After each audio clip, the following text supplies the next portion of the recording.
تو یہ حسن سلوک کے وہ منظر ہیں جو بنیادی طور پر مسلمان قوم کے ہاں نظر آنے چاہیے تھے، جو کہ مسلمان قوم کے ہاں نظر نہیں آتے، اور جنہیں اللہ نے خود حکم دیا اور قرآن کریم میں اتنی جگہوں پہ حکم دیا، اور میں نے آپ سے کم از کم 7 سے 8 آیات جو ہیں وہ شیئر کی ہیں، اور ابھی یہ ساری نہیں ہے، یہ صرف چند میں نے آپ سے شیئر کی ہیں کیونکہ ہمارے پاس اس سیشن کے لیے اتنا ٹائم نہیں ہے۔ پھر اسی طرح سے دیکھیے حضور اکرم صلی اللہ علیہ وسلم اپنی ایک اور حدیث میں فرماتے ہیں رضا الرب فی رضا الوالد، رب کی رضا اور خوشی والد کی رضا اور خوشی میں ہے۔ تو اللہ تعالیٰ نے اپنی خوشی کو والد کی خوشی اور رضا میں رکھ دیا۔ وسخط الرب فی سخط الوالد، اور اللہ رب العزت کی ناخوشی ناپسندیدگی اور غصہ والد کے ناپسندیدگی ناخوشی اور غصے میں ہے۔ تو کیا اس کے بعد ہم خواتین کو یہ سوٹ کرتا ہے کہ ہم چھوٹی چھوٹی سے اختلافات پر اپنے بچوں کو والد کی ساتھ برا سلوک کرنے کی جو ہے وہ تربیت دیں؟ قطعاً ہمارے پاس یہ نہیں ہے حق، اور اس کے لیے اگر ہم ایسا کر رہی ہیں تو قیامت والے دن ہمیں اللہ رب العزت کو اس کا جواب دینا ہوگا، جیسا کہ میں نے سیشن کے شروع میں آیت پڑھی ہوا الیہ المصیر، اپنے رب کے شکر گزار بندے بن جاؤ اور اپنے والدین کے شکر گزار بن جاؤ، پھر تم سب کو مل کر میرے پاس واپس آنا ہے جواب دینے کے لیے۔ تو اولاد والدین کے حوالے سے جواب دے گی اور والدین اولاد کے حوالے سے جواب دیں گے، میاں بیوی کے حوالے سے جواب دے گا۔ اس وقت بیوی جھگڑتے ہوئے یہ کہے گی یہ مجھے کھانا پینا اور رزق لا کے دیتا تھا لیکن اس نے کبھی میری دین کی تعلیم و تربیت کے لیے کوشش نہیں کی تھی۔ پھر اسی طرح سے علماء کرام کا یہ کہنا ہے کہ والد کو ناخوش کرنا یا ناراض کرنے کا مطلب یہ ہے کہ اللہ رب العزت کی نافرمانی والی کوئی بات نہ ہو۔ مثال کے طور پر اگر والد کہتے ہیں کہ اللہ کے ساتھ کسی کو شریک ٹھہراؤ، جیسا کہ حضرت ابراہیم علیہ السلام کا قصہ ہمارے سامنے ہے، تو حضرت ابراہیم علیہ السلام اپنے والد کو جھڑکتے نہیں ہیں، حضرت ابراہیم علیہ السلام نے اپنے والد کے ساتھ سختی نہیں کی، بڑے پیار محبت الفاظ میں کہا یا ابتی، اے میرے پیارے ابا جان۔ ذرا انداز نوٹ کیجئے کہ شرک والا معاملہ ان کو سمجھا رہے ہیں، اس پہ بھی اپنے والد کو جھڑکا نہیں ہے، سخت الفاظ کا استعمال نہیں کیا، تانے نہیں دیے، بلکہ بڑی محبت اور شفقت سے فرما رہے ہیں اے میرے پیارے ابا جان، یا ابتی، یا ابھی بھی نہیں کہا اے میرے ابا جان نہیں، اے میرے پیارے ابا جان۔ بڑی محبت کے ساتھ اپنے والد کو بتا رہے ہیں کہ یہ شرک ہے اور شرک ہمارے لیے جائز نہیں ہے۔ اسی طرح سے حضور اکرم صلی اللہ علیہ وسلم کی ایک اور حدیث دیکھیے کہ جس میں حضور اکرم صلی اللہ علیہ وسلم فرماتے ہیں لا یجزی ولد والدہ، کوئی بچہ بھی اپنے والد کا حق پورا ادا نہیں کر سکتا۔ والدہ کی عظمت بھی اپنی جگہ ہے اور والد کی عظمت بھی اپنی جگہ ہے، الا ان یجدہ مملوکا، سوائے اس کے کہ وہ اپنے والد کو کہیں غلام پائے، کسی کا غلام پائے، فیشتریہ، پھر وہ اپنے والد کو خرید لے، فیعتقہ، پھر اس کو آزاد کر دے۔ یہ حضور اکرم صلی اللہ علیہ وسلم کی حدیث ہے کہ جس کے بارے میں علماء کرام یہ کہتے ہیں سوائے اس کے کہ اچانک اسے پتہ چلے کہ اس کا والد کہیں غلام ہے اور پھر وہ اپنے والد کو خرید لے اور پھر خرید کر اس کو آزاد کر دے، ادروائز اس کے علاوہ کوئی اور شکل نہیں ہے کہ جس میں کوئی انسان یہ سمجھتا ہو کہ میں اپنے والدین کا یا والد کا حق ادا کر سکتا ہوں۔ ایک اور حدیث میں حضور اکرم صلی اللہ علیہ وسلم فرماتے ہیں کہ ایک شخص آپ کے پاس بیعت کے لیے آیا اور ہجرت کا ارادہ تھا اس کا، اور وہ اپنے والدین کو روتا ہوا چھوڑ آیا اور رو رہے تھے، اور اس نے آ کے بیان کیا کہ یا اللہ میں آپ کی خاطر اپنے والدین کو روتا ہوا چھوڑ آیا ہوں اور میرا دھیان ان کی طرف ہے۔ آپ صلی اللہ علیہ وسلم نے فرمایا تم ان دونوں کے پاس واپس چلے جاؤ اور ان کو اسی طرح سے ہنساؤ جیسا کہ تم نے ان کو رلایا تھا، ان کو اسی طرح سے خوش کر دو جیسا کہ تم نے ان کو رلایا تھا۔ تو ہر طرح سے اپنے والد اور والدہ کو خوش کرنا یہ ایک عظیم ترین عبادت ہے، جہاد فی سبیل اللہ سے بھی بڑی عبادت ہے، جہاد فی سبیل اللہ سے بھی بڑی عبادت ہے، اور اس میں والد اور والدہ دونوں برابر کے شریک ہیں۔ اسی طرح سے پھر دیکھیے حضور اکرم صلی اللہ علیہ وسلم کی احادیث کے مطابق ہمیں پتہ چلتا ہے اور قرآن کریم کی آیات سے بھی پتہ چلتا ہے کہ اللہ رب العزت نے والدین کے ساتھ اچھے سلوک کو اپنی عبادت کے فوراً بعد بیان کیا۔ دونوں ایک ساتھ آئے ہیں، میری عبادت کرنا، میرے ساتھ کسی کو شریک نہ ٹھہرانا، اور والدین کے ساتھ اچھا سلوک کرنا۔ ہر وہ انداز، ہر وہ طور طریقہ کہ جس کے نتیجے میں والدین خوش ہو جائیں وہ حسن سلوک اور نیکی کے زمرے میں آتا ہے۔ ذرا آئیے تھوڑا سا ہم ٹائم نکالتے ہیں اور دیکھتے ہیں کہ ہمارے جو سلف صالح تھے وہ اپنی زندگیوں میں اپنے والدین کو خوش کرنے کے لیے کیا کیا کرتے تھے۔ تو اس حوالے سے ہمارے فرماتے ہیں ابو قتادہ رحمۃ اللہ علیہ کہ جس نے دن میں 5 نمازیں ادا کیں وقت پہ اچھے طریقے سے، وہ اپنے رب کا شکر گزار ٹھہرا، اور جس نے ان 5 نمازوں میں اپنے والدین کے لیے دعا کی، چاہے وہ زندہ ہیں چاہے وہ اس دنیا سے جا چکے ہیں، وہ اپنے والدین کا شکر گزار ہے۔ اور امام نووی رحمۃ اللہ علیہ فرماتے ہیں ہمارے نزدیک سمجھا جاتا تھا کہ جس نے کم از کم 3 نمازوں میں اپنے والدین کے لیے دعا نہیں کی وہ والدین کا نافرمان ہے۔ تو ان کے ساتھ حسن سلوک کی ایک شکل یہ ہے، چاہے وہ زندہ ہیں چاہے وہ جا چکے ہیں، اس دنیا سے انتقال کر چکے ہیں، ان کو اپنی دعاؤں میں شامل کیا جائے، ان کے چلے جانے کے بعد بھی ان کے لیے دعائیں کی جائے۔ ظاہر ہے کہ ان کی زندگی میں جو دعائیں کی جائیں گی وہ اور ہیں، اور ان کے لیے آخرت میں جو دعائیں کی جائیں گی وہ اور طرح سے ہیں، آخرت کی بہتری کے لیے جو دعائیں کی جائیں گی۔ اسی طرح سے آئیے کچھ اور واقعات میں یہاں پر آپ سے شیئر کرتی ہوں جن سے پتہ چلتا ہے کہ ہمارے صالحین کس طرح سے اپنے والدین کے ساتھ اچھا سلوک کرتے تھے۔ شروع کرتے ہیں چند انبیاء کی مثالوں سے جن کا ذکر اللہ رب العزت نے قرآن کریم میں کیا ہے اور ان کی بڑی بڑی اور عظیم نیکیوں کا ذکر کیا ہے۔ حضرت نوح علیہ السلام، ان کا اللہ رب العزت نے ذکر کیا ہے سورہ نوح کی آیت نمبر 28 میں، اور ان کی خوبیوں کا جب تذکرہ کیا تو ان کی اس دعا کا ذکر کیا جو وہ اپنے والدین کے لیے کرتے تھے۔ رب اغفر لی ولوالدی ولمن دخل بیتی مؤمنا وللمؤمنین والمؤمنات، اے اللہ تعالیٰ میری مغفرت کر دیجئے، میرے والدین کی مغفرت کر دیجئے، اور جو میرے گھر میں مومن ہو کے داخل ہو جائیں، چاہے وہ مرد ہیں یا عورتیں ہیں۔ تو گویا اگر ہم چاہتے ہیں کہ ہم زندگی میں عظیم ترین نیکیاں کریں تو ان میں سے ایک والدین کے ساتھ حسن سلوک ہے، اور والد تو جنت کا درمیانی دروازہ ہے، اس دروازے کو خوب اچھی طرح سے تھام لیجئے۔ وہ سخت بھی بولیں تو پرواہ نہ کریں، کیونکہ آپ کو تو اپنی آخرت کی پرواہ ہونی چاہیے۔ تو حضرت نوح علیہ السلام کی اللہ رب العزت نے تعریف بیان کرتے ہوئے کی کہ بڑا ہی نیک انسان تھا۔ کیوں نیک انسان تھا؟ اپنے والدین کے لیے بڑی خوبصورت دعا کیا کرتا تھا۔ اس کے بعد دوسری مثال سلیکٹڈ ہیں، یہ ساری نہیں ہے، حضرت ابراہیم علیہ السلام کی ہے کہ جب وہ اپنے والد کو پکارتے، ان کے ساتھ ڈائلاگ کرتے، ان کو شرک سے روکتے، تو اللہ رب العزت نے اس بات کا ذکر کیا ہے کہ وہ اپنے والد کو انتہائی ادب اور احترام کے ساتھ مخاطب کرتے تھے، اور انتہائی شفقت اور محبت والے الفاظ کا استعمال کرتے تھے، اور اس بات کا خوف رکھتے تھے کہ کہیں قیامت والے دن میرے والد کسی جو ہے وہ عذاب میں مبتلا نہ ہو، اور اس کا ذکر انہوں نے اپنے والد سے بھی کیا۔ سورہ مریم کی آیت نمبر 41 سے 45 تک دیکھیے۔ سوال یہ پیدا ہوتا ہے ہم میں سے کتنوں کو اپنے والدین کی آخرت کی فکر ہے؟ والدین کی آخرت کی فکر کرنا، ان کے دینی علم میں اضافہ کرنا، ان کو نیکی کی راہیں دکھانا، یہ والدین کے ساتھ حسن سلوک میں سے ایک ہے۔ آئے آج میں آپ سے ابا جان ایک بات شیئر کرتی ہوں جو میں نے آپ سے سیکھی، پہلے کبھی نہیں سیکھی تھی۔ صحابہ کرام رضوان اللہ علیہم اجمعین کا طریقہ کار یہ تھا، جب وہ آپس میں جمع ہوتے تو کہتے آج ہم آپ کے لیے ایک تحفہ لائے ہیں، تو سارے متوجہ ہو جاتے، اور پھر وہ بتاتے کہ آج حضور اکرم صلی اللہ علیہ وسلم پر فلاں آیت نازل ہوئی ہے۔ تو میں آپ سب سے شیئر کر رہا ہوں، آج میں نے حضور اکرم صلی اللہ علیہ وسلم سے ایک نئی حدیث سنی ہے، میں آپ سب سے شیئر کر رہا ہوں۔ تو سوال یہ پیدا ہوتا ہے ہم نے کتنی دفعہ اپنے گھر والوں کے ساتھ یا اپنے والدین کے ساتھ اس بات کو شیئر کیا اور اس دین کے علم کے اضافے کی کوشش کی اور ان کی آخرت کی پرواہ کی؟ ہمیں تو اپنی اولادوں کا خیال نہیں ہے، والدین تو ہماری ترجیحات میں کہیں آتے ہی نہیں ہیں، جو کہ عظیم ترین نیکی ہے۔ ہمیں اپنے گھروں سے فرصت ملے تو ان والدین کے لیے وقت نکال سکیں، والدین کی تو وقت ہی نہیں نکل پاتا، جو کہ عظیم ترین نیکی ہے۔ والدہ کے قدموں میں جنت ہے اور والد بذات خود جنت کا دروازہ ہے، لیکن وقت نہیں نکل رہا۔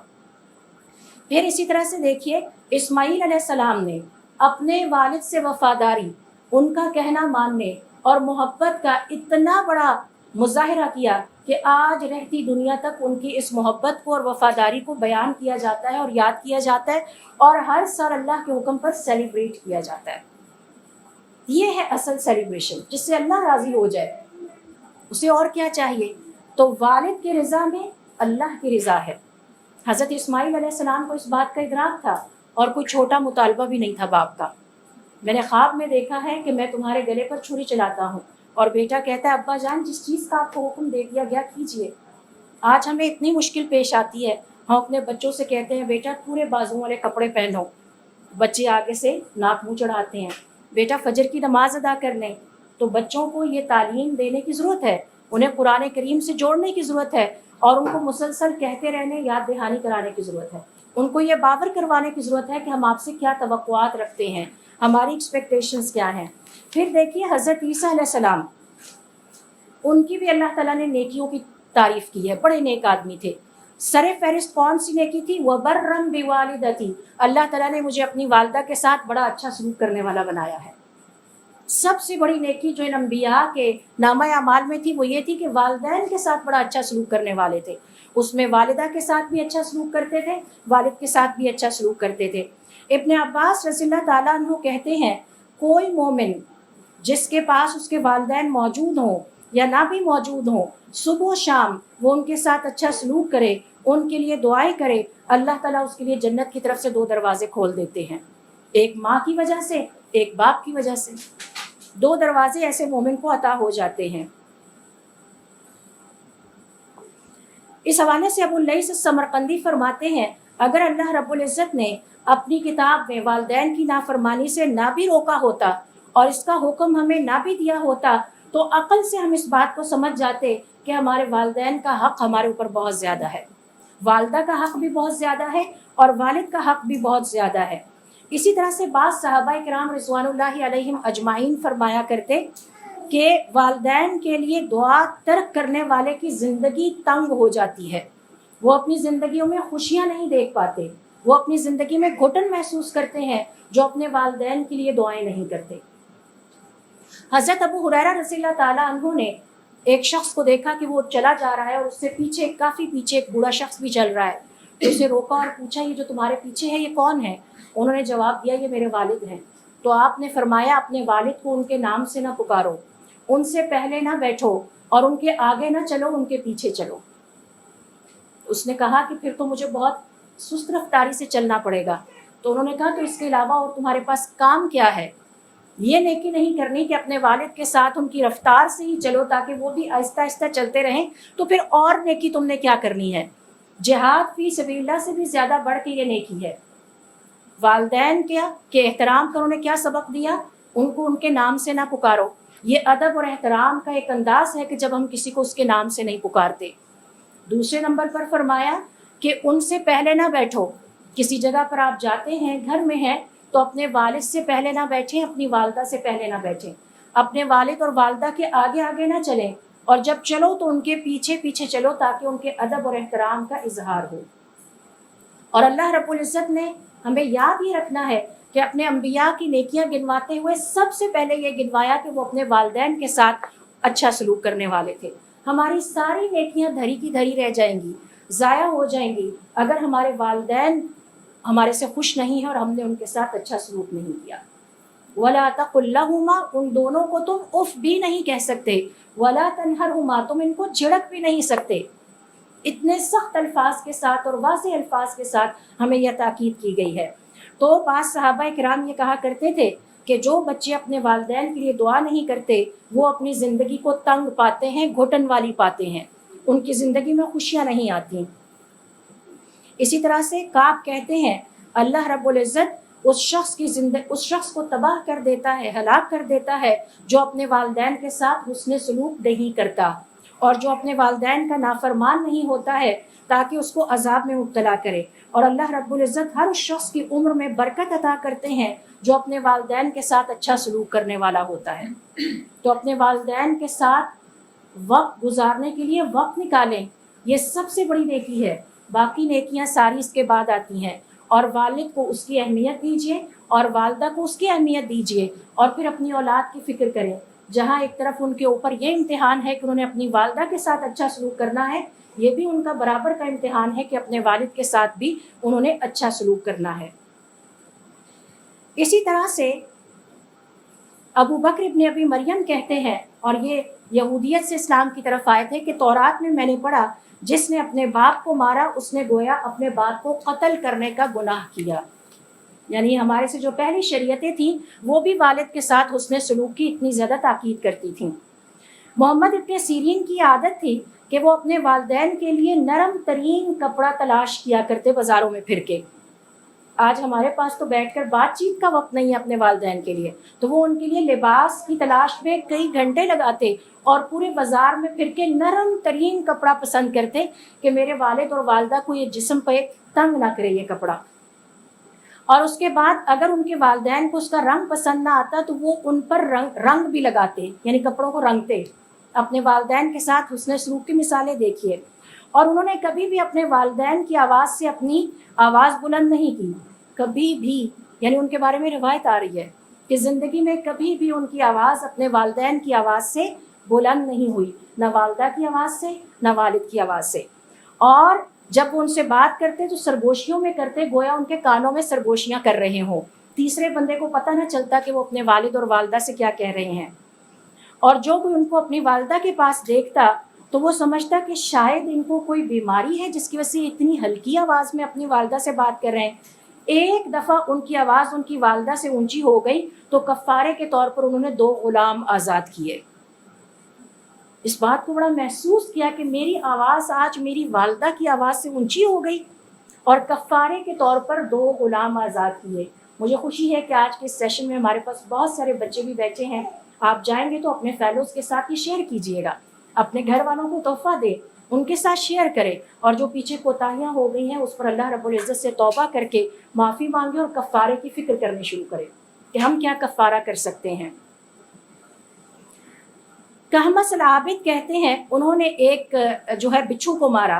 وہ کہتے ہیں کہ میں کمرے میں داخل ہوا تو میں نے دیکھا کہ اس میں ایک بچھو ہے، میں اس کو مارنے کی غرض سے اس کے پیچھے گیا تو وہ سوراخ میں داخل ہو گیا. اب وہ باہر نہیں نکل پا رہا تھا، اور مسئلہ یہ تھا کمرے میں میری والدہ تھیں، تو میں اپنے پاؤں کے انگوٹھے کو سوراخ پہ رکھ کے بیٹھا رہا. وہ بچھو میرے انگوٹھے کو ڈنگ مارتا رہا، لیکن میں بھی اس وقت تک بیٹھا رہا جب تک مجھے یقین نہ ہو گیا کہ اب یہ بچھو مر گیا ہوگا، کیونکہ میں یہ تکلیف برداشت نہیں کر سکتا تھا کہ میں یہاں سے چلا جاؤں اور میرے بعد میری والدہ کو یہ بچھو تنگ کرے. اور ہمیں اس میں تعجب نہیں ہونا چاہیے. والدین کے ساتھ محبت اور شفقت کی ایک اپوزٹ پکچر میں آپ سے شیئر کرتی ہوں.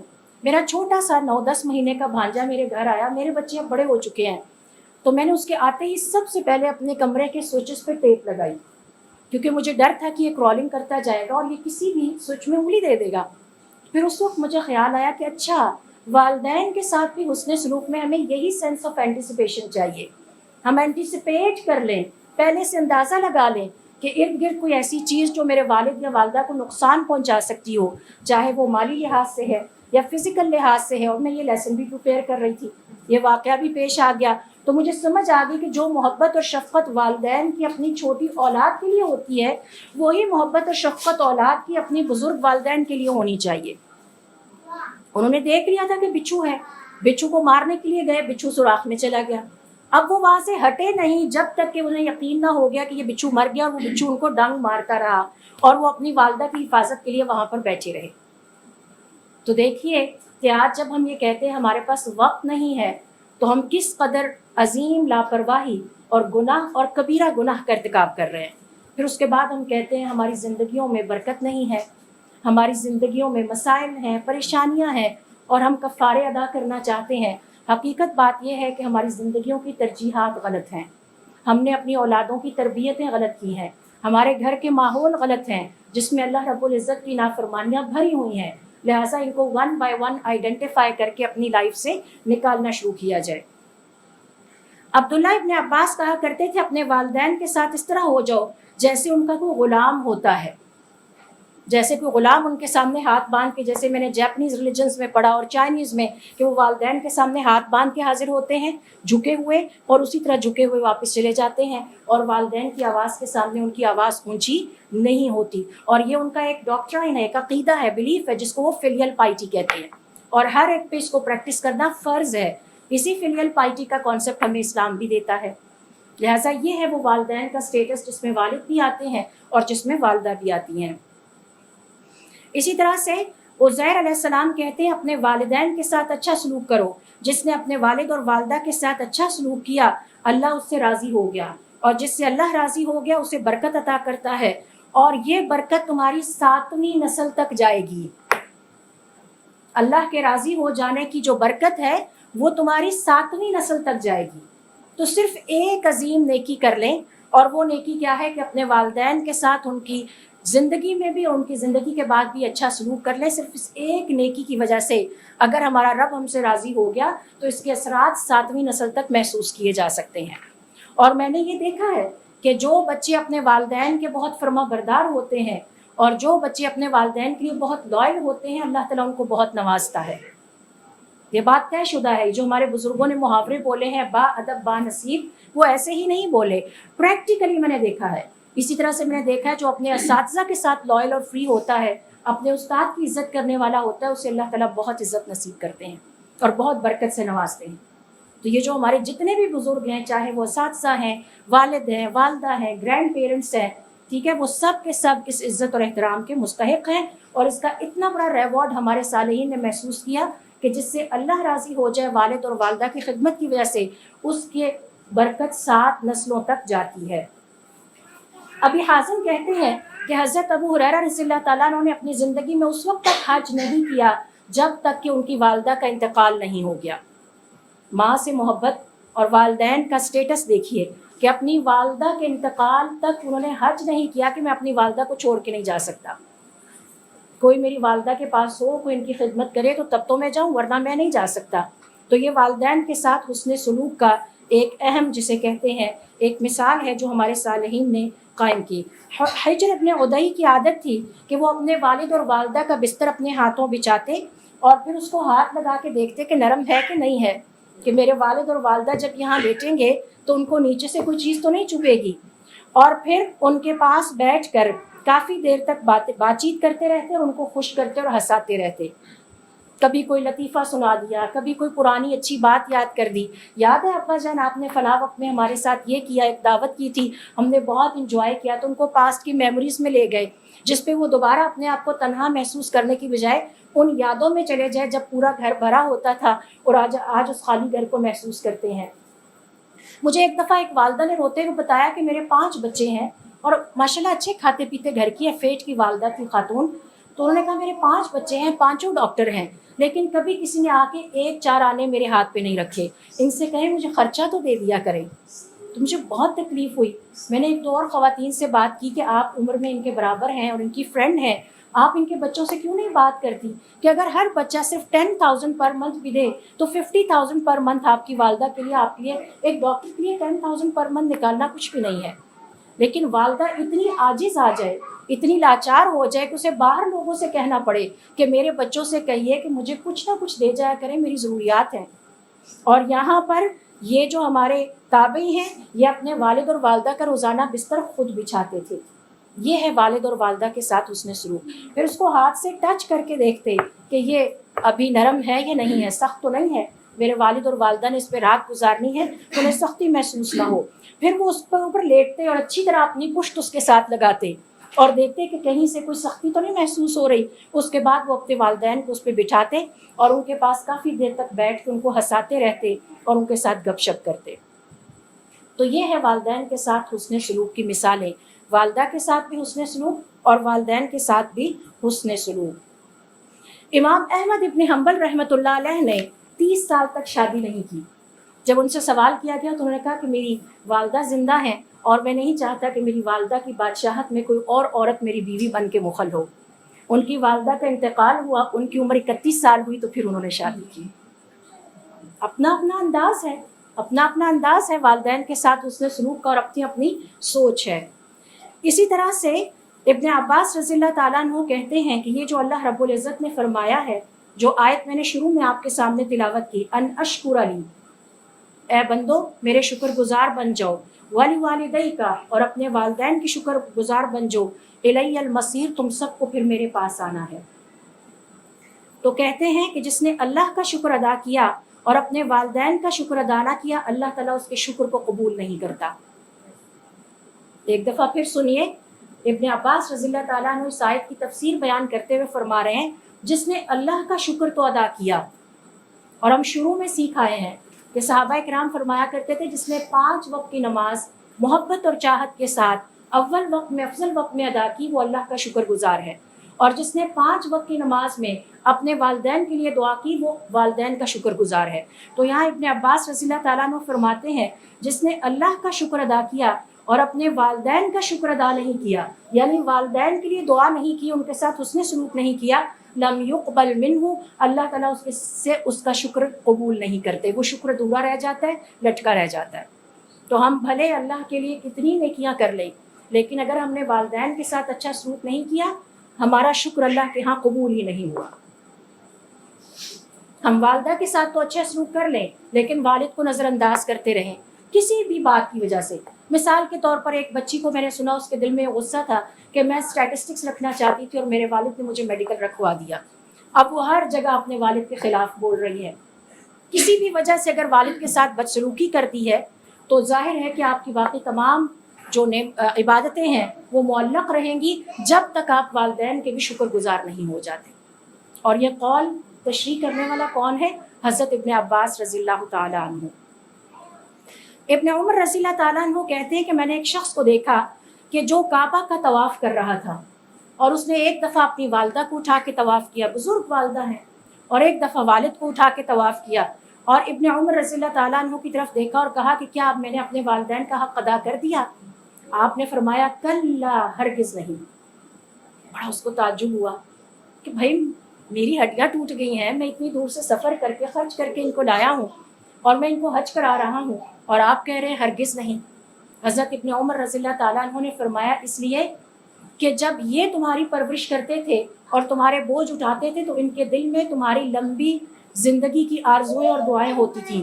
آج جب تم ان کو اپنے اوپر اٹھاتے ہو تو تم اللہ سے دعا کرتے ہو کہ یہ کب اس دنیا سے جائیں اور تمہاری جان چھوٹے۔ تو وہ جو انر فیلنگز ہیں وہ بھی کمی کر رہی ہیں اس ثواب میں۔ تو والدین کی خدمت کرتے ہوئے انہیں بوجھ سمجھنا، والدین کی خدمت کرتے ہوئے یہ سوچنا کہ کب یہ جائیں اس دنیا سے اور ہم آزاد ہوں اس بندش سے، یہ بھی اس نیکی کو ضائع کر دیتا ہے۔ تو آپ دیکھیے کہ یہ ہے والدین کا جو اجر اور والدین کی خدمت کی جو فضیلت ہے وہ ہماری شریعت کے مطابق۔ ابن محیریز کہتے ہیں کہ جس نے اپنے والد کو اس کے نام سے پکارا تو اس نے اپنے والد کی نافرمانی کر دی، کیونکہ والد کے ادب کا تقاضا یہ ہے کہ ان کو نام سے نہ پکارا جائے۔ اے پیارے ابا جان، حضرت ابراہیم علیہ السلام سے سیکھیے، آئیے مل کے سیکھتے ہیں کہ ابا جان کو کیسے پکارا جائے۔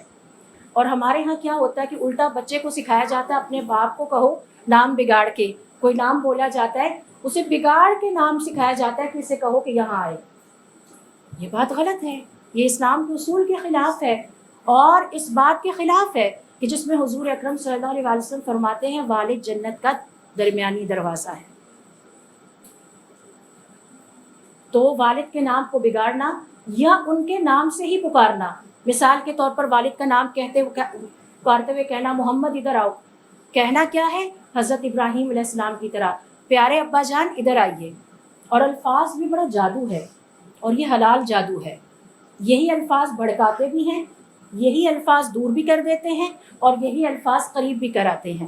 ذرا ایک دن اپنے ابا جان کو کہیے پیارے ابا جان، تو آپ دیکھیے گا کہ وہ مڑ کے دیکھیں گے کہ آج کیا ہو گیا ہے، اور یہ ان کا حق ہے اور ان کو بہت اچھا لگے گا۔ وہ کئی دفعہ آپ سے اس بات کا ذکر کریں گے، ایک دفعہ آپ نے مجھے بہت پیار سے بلایا تھا۔ بالکل اسی طرح جیسے اولاد کا حق ہے کہ ان کو بھی پیار سے بلایا جائے، اس نام سے پکارا جائے جو نام ان کو پسند ہو، اور اس میں محبت اور شفقت کے الفاظ کا بھی اضافہ کر لیا جائے۔ صرف ابو کہہ کے نہ بلایا جائے، ابو جان کہ آپ ہماری جان ہیں، ٹھیک ہے؟ انہیں پتہ ہونا چاہیے کہ میری اولاد میرا احترام کرتی ہے، اور یہ احترام والد کا ہم خواتین کا فرض ہے کہ ہم اپنے بچوں کو سکھائیں۔ اگر قیامت والے دن بیوی اپنے شوہر سے کھڑی ہو کے جھگڑا کرے گی اور کہے گی کہ یہ مجھے دین کی تعلیم اور تربیت نہیں دیتا تھا، تو اولاد بھی جھگڑا کرے گی اور کہے گی کہ اللہ تعالیٰ ہماری اس ماں نے ہمیں کبھی والد کے احترام کا درس نہیں دیا تھا، ہماری ماں نے ہمیں نہیں سکھایا تھا کہ ہم اپنے والد کے رشتہ داروں کے ساتھ اچھا سلوک کریں، چچا کے ساتھ اچھا سلوک کریں، دادا کے ساتھ اچھا سلوک کریں، پھپھو کے ساتھ اچھا سلوک کریں۔ ہماری ماں ہمیں سکھاتی تھی کہ ہم ان کو ان ناموں سے پکاریں۔ تو یہ بات یاد رکھیے کہ والد جنت کا دروازہ ہے، اور یہ ہمارا بہت بڑا امتحان ہے۔ اللہ رب العزت سے دعا ہے کہ ہمیں دین سیکھنے کے لیے وقت نکالنے کی ہمت اور توفیق عطا فرمائیں، اور پھر اس پر عمل کرنے کی توفیق عطا فرمائیں، اور پھر اس پیغام کو اپنے ماحول میں عام کرنے کی توفیق عطا فرمائیں۔ سبحانک اللہم و بحمدک، اشہد ان لا الہ الا انت، استغفرک و اتوب الیک۔ Mm-hmm.